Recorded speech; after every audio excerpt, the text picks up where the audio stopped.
Well, InfoWars is continuing to dominate the news cycle. We're having a massive effect on this election cycle. You guys should be very proud of yourselves out there. Now, one of our articles that's been at the top of the Drudge Report all day, I guarantee this story isn't going anywhere. Will Hillary disavow? When will she disavow? So the father of Omar Mateen, the gay nightclub mass murdering terrorist, was there to show his support at a Hillary Clinton rally. Okay, so this was a man who openly supports the Taliban, openly supports the extermination of gay people. He shows up at the Clinton rally and sat right behind her and was taking photos and videos. He also had a sign.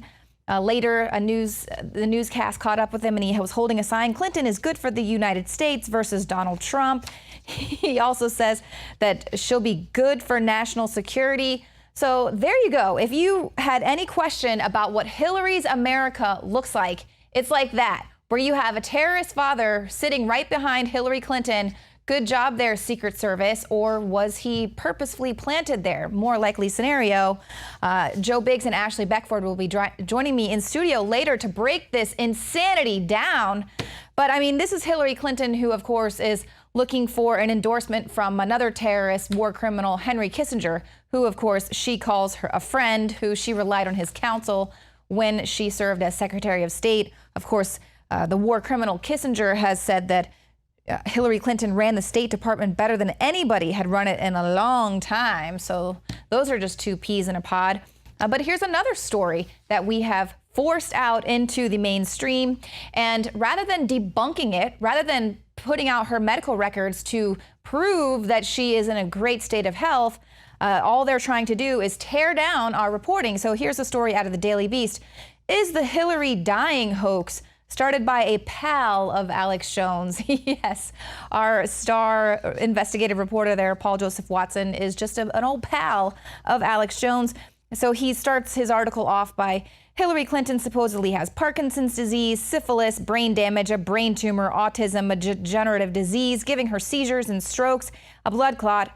And also Paul Joseph Watson says she has a drug problem. So you can already see the slant of this article, where this thing is going. This writer just continues on trying to immediately paint Paul Joseph Watson as a conspiracy theorist. It's so crazy. And then he goes on to talk about how Fox News' Sean Hannity devoted a section of his program to the rumors of Hillary's bad health last night.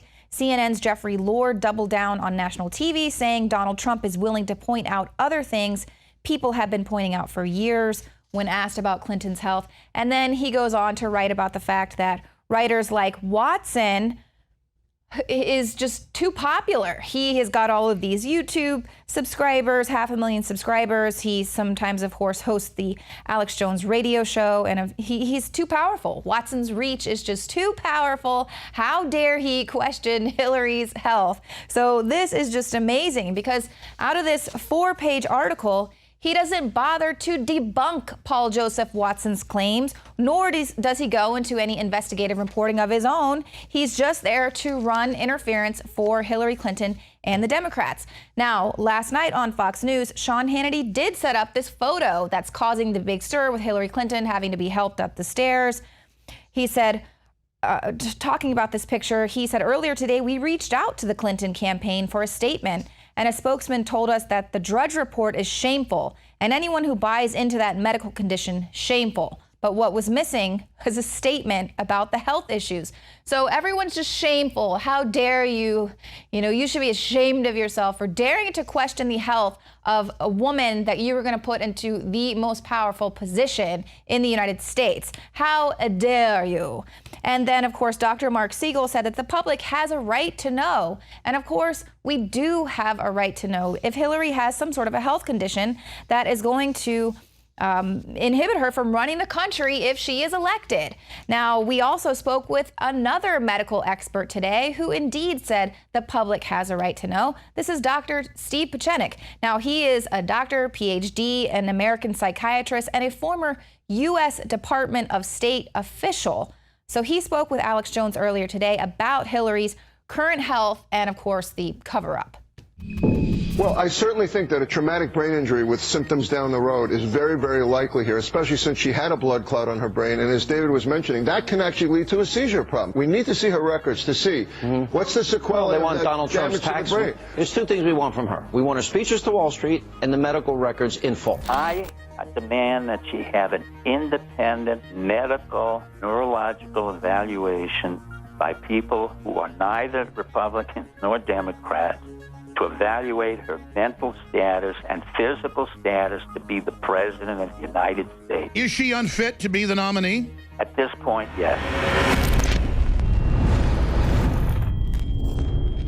Dr. Pachinik, again, you have treated world leaders, treated U.S. leaders. That's all on record. Board certifying psychiatrist, MD, former head of psychological warfare for the State Department, a guy that ran entire medical facilities, probably the best person in the world to talk to on this. I'm not a rocket scientist, but I can ask somebody, hey, do you have Parkinson's disease? Yes, I do. I mean, I can see when someone looks like they have a neurological disorder or Parkinson's type, spectrum or whatever.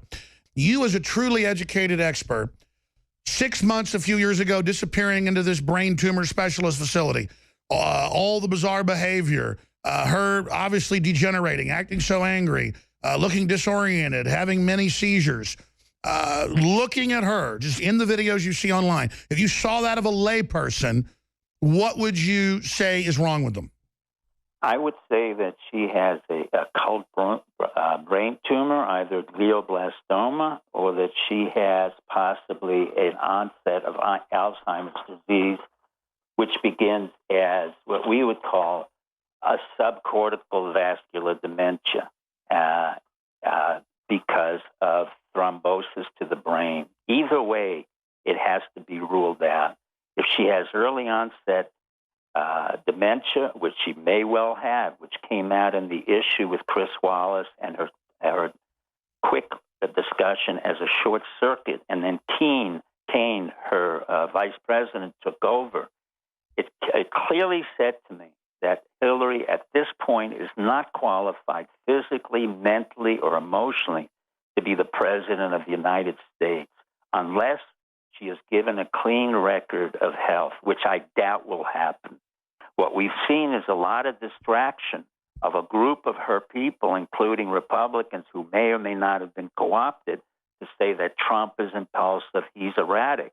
In fact, the reality is that's a lot of distortion and distraction, which belongs to her.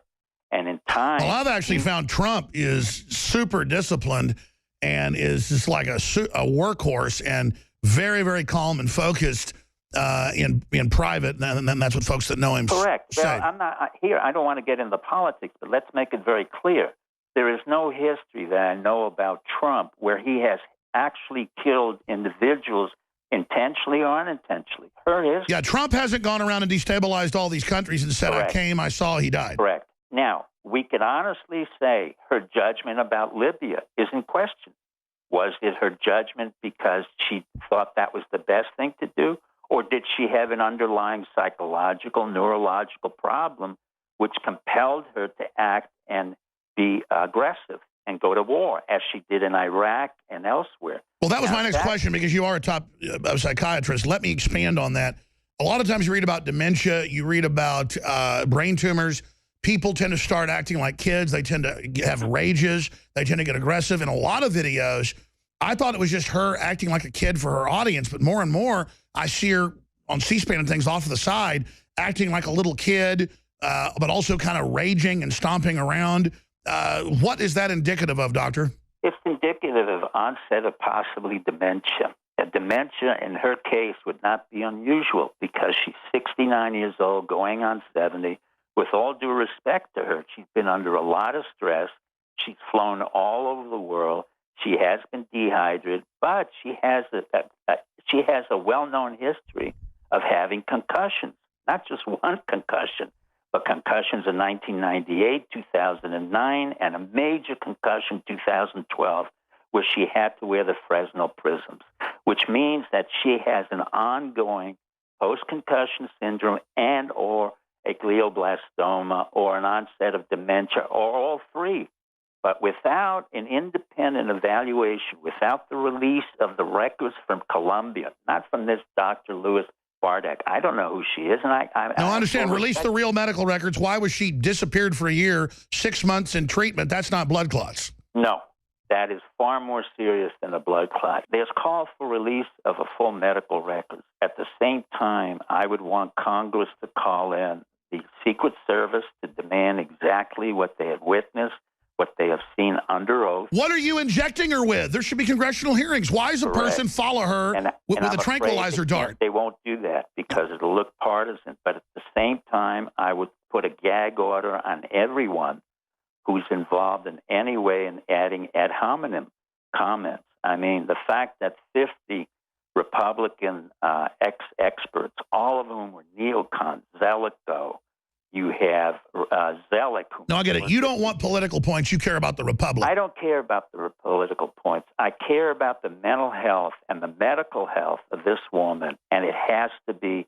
addressed ASAP. Is she unfit to be the nominee? At this point, yes.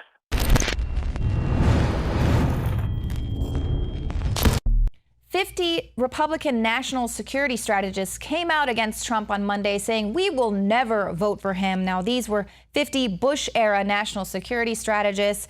They declared, none of us will vote for Donald Trump. From a foreign policy perspective, Trump is not qualified to be president and commander-in-chief. Indeed, we are convinced that he would be a dangerous president and would put at risk our country's national security and well-being. Well, Donald Trump, in true Donald Trump fashion, came right back with a response. But this time, he didn't attack them outright. Instead, he thanked these 50 Republicans for coming out of the woodworks and exposing themselves to the American people. He says, the names on this letter are the ones the American people should look to for answers on why the world is such a mess. And we thank them for coming forward so everyone in the country knows who deserves the blame for making the world such a dangerous place. They are nothing more than the failed Washington elite looking to hold on to their power, and it's time they are held accountable for their actions. Ooh, oh my goodness. So these are not Republicans, mind you. These are statists, just like the Never Trumpers, who say Trump isn't a true conservative, so we're going to vote for Hillary Clinton, because they want to yield that much power, that much more power in years to Hillary Clinton and the Democrats just because they don't like Donald Trump. What does that tell you? They are all so afraid of him. We're going to have more on that later. David Knight is going to be getting to this in depth on these 50 statists who have now come out against Donald Trump. But we also have some news out of WikiLeaks. They are offering a $20,000 reward for any information that could lead to the murder of a DNC staffer. WikiLeaks said in a tweet that the group is issuing a $20,000 reward for information leading to a conviction in the death of Seth Conrad Rich. Rich was shot multiple times on July 10th. Now, it's being investigated as a robbery, but his wallet, credit cards, and watch were not taken. Mr. Rich was 27 years old. He was shot in the back. Now, some are speculating that Hillary Clinton is behind the murder because Rich could have been the DNC staffer responsible for leaking the 20,000 damaging DNC emails to WikiLeaks. And there are some other allegations that it was powerful Sanders allies who had convinced Rich to leak this data. Now, is this a left-wing conspiracy, or is this just more adding to the Clinton body count?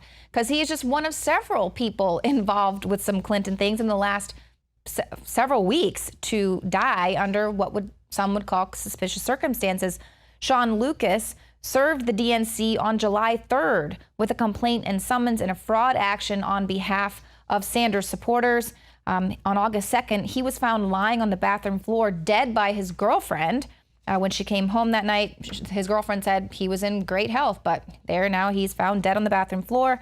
And of course, we reported on John Ash, who was the former president of the United Nations General Assembly. He mysteriously passed away June 22nd, just a few days before he was scheduled to testify in some shady financial dealings regarding a former Clinton crony. The United Nations said it was due to a heart attack, but of course the police on the scene said it was that pesky barbell that fell on his neck. Now, that's, of course, in addition to Victor Thorne, who wrote 4 books exposing the Clintons. He reportedly killed himself with a gun on his birthday on August 1st. So, of course, this is just more people adding to the Clinton body count. I mean, how much smoke does there have to be before you can see a fire?